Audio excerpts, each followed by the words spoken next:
on the Sugaridoo channel. My name is Irene and today we are going to make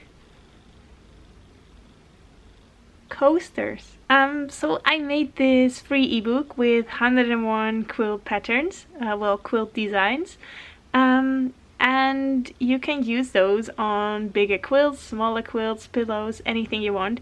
But you can also use them in mini projects. So today I'm going to make these colorful coasters with 2 different sides. I'm going to show you how to make them, what you need, and how you can use the 101 quilt designs to quilt them. So what we will be making today are these coasters. They are finished size about 4 inch, and I already started making some half square triangles, and those squares for the triangles I've cut at 5 inch. So let's cut some 5 inch squares.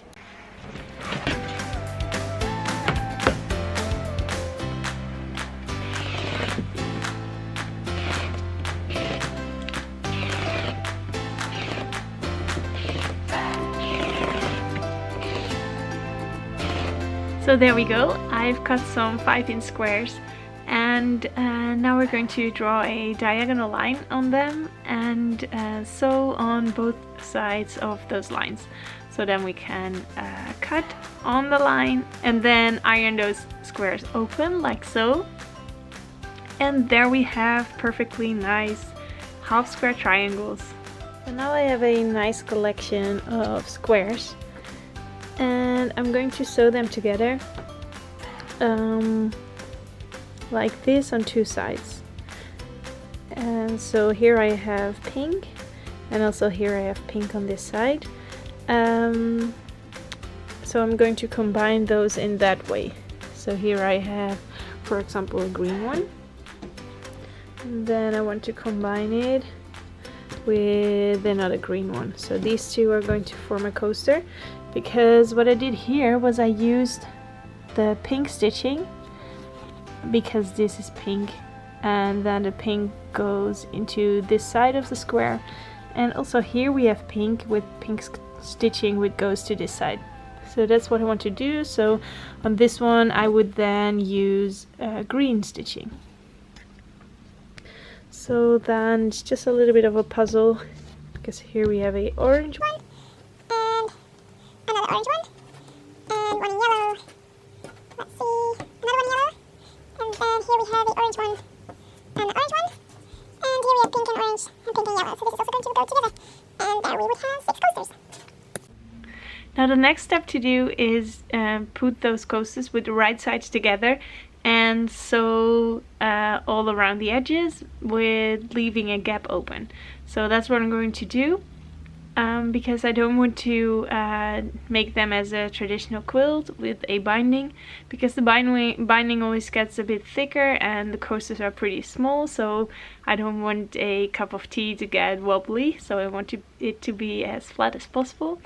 And I am going to add a tiny piece of, what do you call it? I just can't remember the word. This. Batting, that's the word. I am going to add a piece of batting, and let me show you how big this is. So here we have one of the squares, and we will put another one on top of that with the right sides facing each other. And then I have my tiny piece of batting, and I'm going to place that on here, so you can see that we have on all sides we have a seam allowance cut off from the batting. So that will make sure that when you make the coaster that there is no batting that is folded in the seams, so the seams won't get bulky. So the batting should stay just inside of the stitching. Yeah, let me measure that for you so you have the exact measurements. The batting is 4 inches. So the finished half square triangles squares are around 4.5 inches. Yeah, so a 1/4 inch seam allowance on all sides. That will work out perfectly. So I'm going to take this to my sewing machine and then sew from here all around the batting up to here, leaving a gap open on this side so I can turn it inside out.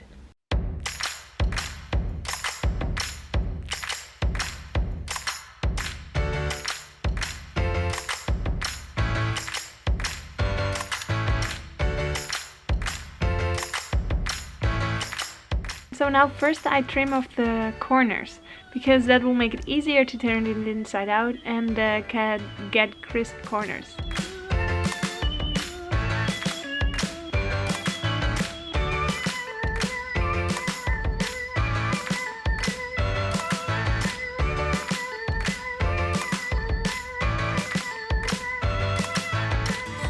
And the next step we need to do is to fold these fabrics inwards and then sew around the edges of the coaster. And then I just sew as close as I can to the edge of the coaster.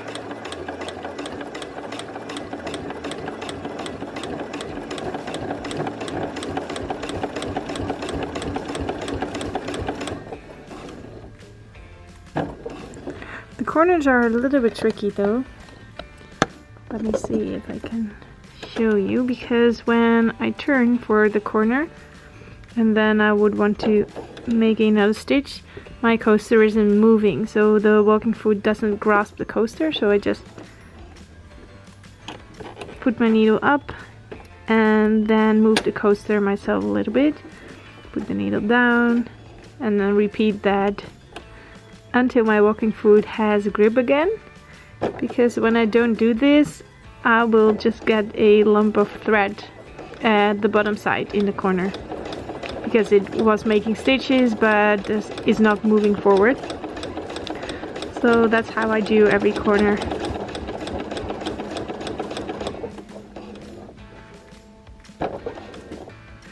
Here we have another corner. So I just make a stitch but nothing happens. Then I move it a little bit,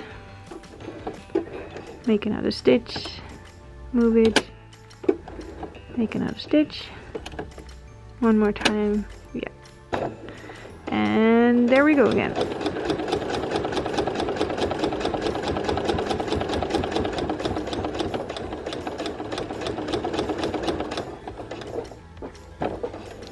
Last corner.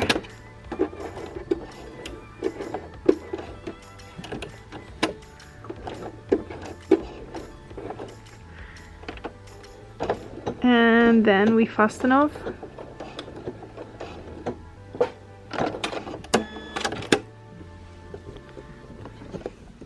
So now I'm going through my ebook. This is the one for those of you who didn't hear about it. It's called 101 Ideas for Quilting, and it's a free ebook, so you can just download it in the link below. And I'm just going through it to find a quilting design that I want to make. Design 18 is fun, I guess.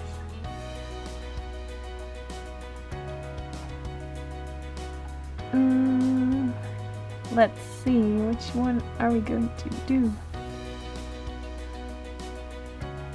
I think I'm going to do this one. Number 45. Let's zoom in a little bit. This one. Yeah, that looks like fun. So I guess I'm first going to make the cross in the middle and then make the triangles that go around it.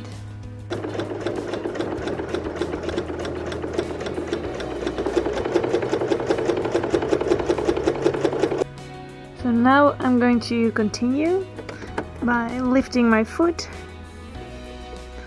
placing it down, and I'm just going to treble stitch over the line I've already sewn on the edge of the coaster.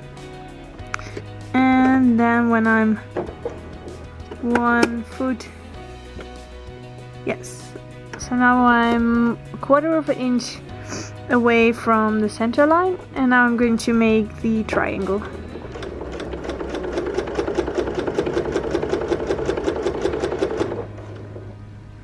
And then I'm going to turn. Here you see the messy part you get on the bottom of your work. When your walking foot doesn't catch the fabric, then it's going to look like this on the bottom. I just have to remove that.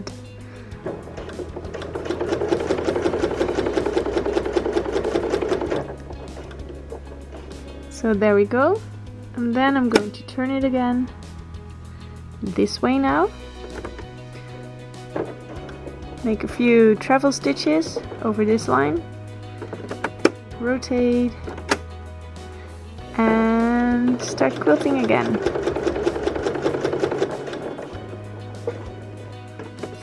There we go.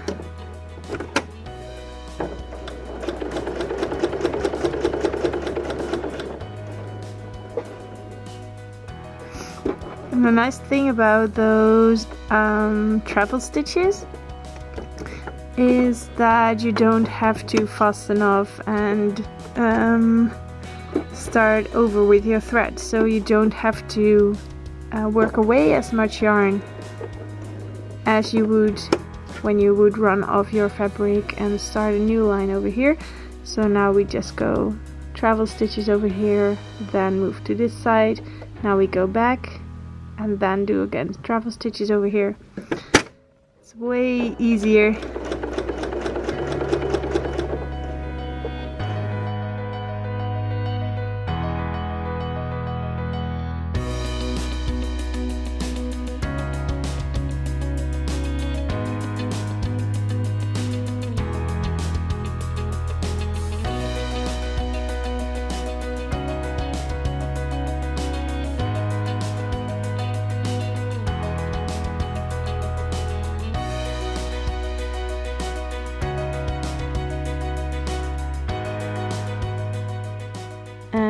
That is the result, and this is the result on the other side in pink.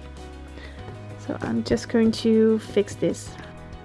So I fixed the bulky parts, and now I'm going to continue on this side and this one and then this one.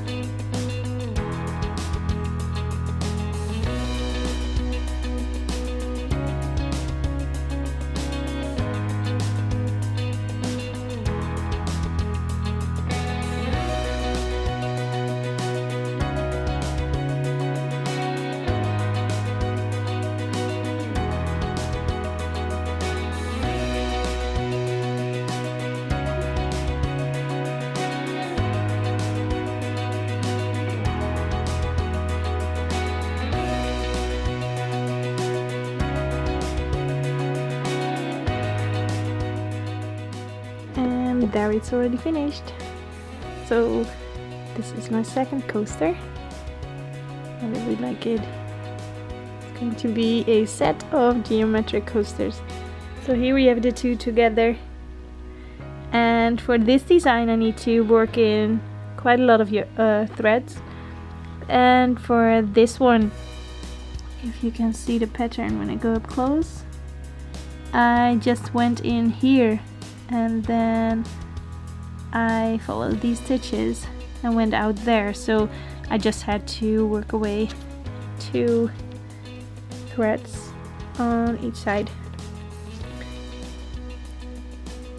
Oh, cool design, isn't it?